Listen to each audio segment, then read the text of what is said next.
नमस्कार दोस्तों, आप सबका एक बार फिर से स्वागत है आज के इस वीडियो में, जिसमें हम सीखेंगे इंग्लिश कैसे आसानी से बोलना सीखें। तो दोस्तों, इससे पहले की जो वीडियो है पार्ट 1 आप उसे जाकर देख सकते हैं। हमारा प्रयास है कि अगर हम अंग्रेज़ी भाषा का ज्ञानी नहीं है, इंग्लिश हमें नहीं आती है, फिर भी हम साधारण बोलचाल कर सकते हैं। इंग्लिश में हम किसी से बात कर सकते हैं और इसी पर आधारित जो इंग्लिश के महत्वपूर्ण सेंटेंसेस हैं उसी को इस वीडियो में संग्रह करने का मैंने कोशिश किया है, जो रोज़मर्रा की ज़िंदगी में हम प्रयोग करते हैं। तो ऐसे हम कुछ शब्दों को सीख लेंगे तो इंग्लिश बोलने की जो प्रक्रिया है, जो शुरुआती के कदम हैं इंग्लिश सीखने की, हम उसको भली भांति समझ पाएंगे, कर पाएंगे और इंग्लिश बोलना शुरू भी कर देंगे। तो आइए, आज का शब्द है यहाँ आओ। हम दिन में कितनी बार प्रयोग में करते हैं, किसी को बोलते हैं यहाँ आओ, तो इसके लिए बोलेंगे कम हेयर। Come here. घर में अगर है, गर्मी अगर पड़ रही है तो सामने अगर पंखा है तो उसको अगर चालू करना है तो हम बोलते हैं टर्न ऑन फैन या turn on the fan. Light अगर जलाना है, किसी को बोलेंगे कि लाइट जलाओ, तो बोलना है टर्न ऑन लाइट या turn on the light.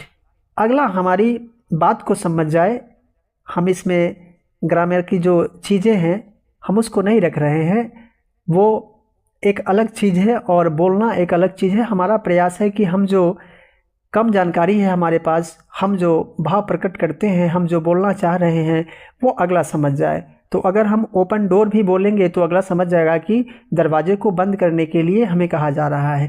Close door अगर बोलेंगे तो अगला समझ जाएगा कि दरवाज़ा को बंद करने के लिए कहा जा रहा है। हम इसमें अगर द नहीं भी लगाएंगे तो भी अगला समझ जाएगा।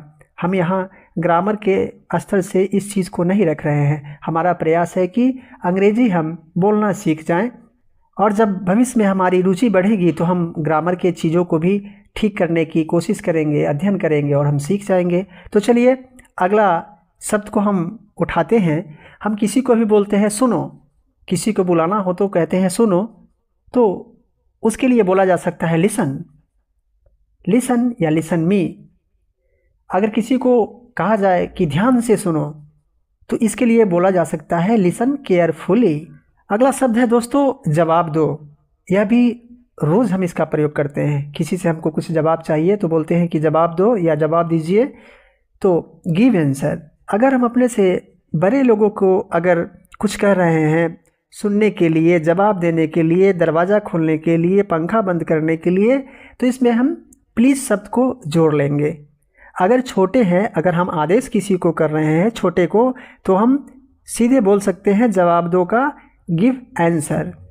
मगर कोई बड़े लोगों से हमको अगर सवाल का जवाब चाहिए तो प्लीज़ गिव आंसर या गिव प्लीज़ आंसर या गिव आंसर प्लीज़, कुछ भी बोल सकते हैं दोस्तों। अगर हाथ धोने के लिए अगर किसी को बोला जाए तो छोटे अगर है तो उनको बोलेंगे वॉश हैंड या वॉश योर हैंड। यही चीज़ अगर बड़े लोग को कहना है कि आप अपना हाथ धोइए तो उनको बोलेंगे वॉश हैंड प्लीज़ या प्लीज़ वॉश हैंड या प्लीज़ योर वॉश हैंड या प्लीज़ वॉश योर हैंड। फिर एक रोज़ की ज़िंदगी में प्रयोग होने वाले शब्द है बाल संवारो, बाल में कंघी करो। तो इसके लिए कंघी का होता है कॉम, कॉम बी साइलेंट है, तो comb hair, comb your hair. अगले शब्द को देखते हैं दोस्तों, जूता पहन लो या जूता पहनो। तो पहनना का वियर होता है और जूता के लिए शूज, वियर शूज या वियर योर शूज। अब जूता उतारना है तो जूता उतारने के लिए बोलेंगे टेक ऑफ शूज या टेक ऑफ योर शूज। दोस्तों, हमें कोई प्रणाम करता है तो हम हिंदी में कहते हैं खुश रहिए, यहाँ पे उसको बोल सकते हैं be happy, be happy, B E be happy. किसी को अगर शांत रहने के लिए कहना है कि चुप रहो तो उसको बी क्वाइट।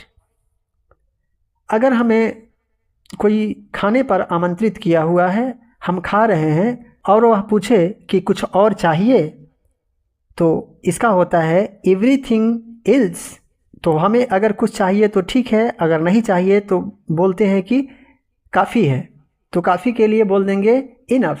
कोई व्यक्ति हमसे कोई सवाल पूछता है, कोई बात पूछती है और मुझे मालूम नहीं होता है, तो हम बोलते हैं मुझे मालूम नहीं या मैं नहीं जानता। तो इसके लिए इंग्लिश में बोल सकते हैं I don't know, I don't know, I don't know.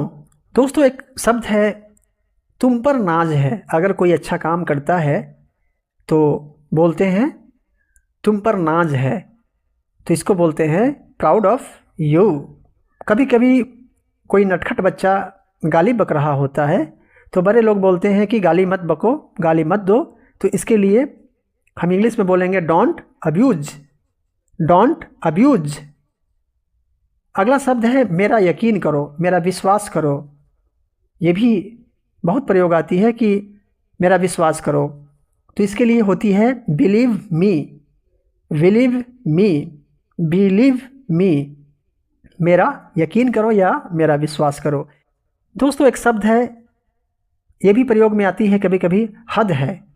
तो इसके लिए हम इंग्लिश में बोल सकते हैं इज टू मच या दिस इज टू मच।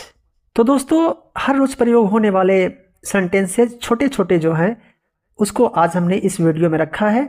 आशा है कि यह इंग्लिश सीखने के लिए, इंग्लिश बोलने के लिए काफ़ी उपयोगी होगी सबों के लिए। तो आज के लिए इतना ही, और चलते चलते आप सबको नमस्कार और पूरा वीडियो देखने के लिए धन्यवाद कहते हुए एक आग्रह ये भी करूँगा कि प्लीज़ वीडियो को लाइक कर दें और चैनल को ज़रूर सब्सक्राइब करें। दोस्तों मिलते हैं अगले वीडियो में। Thank you.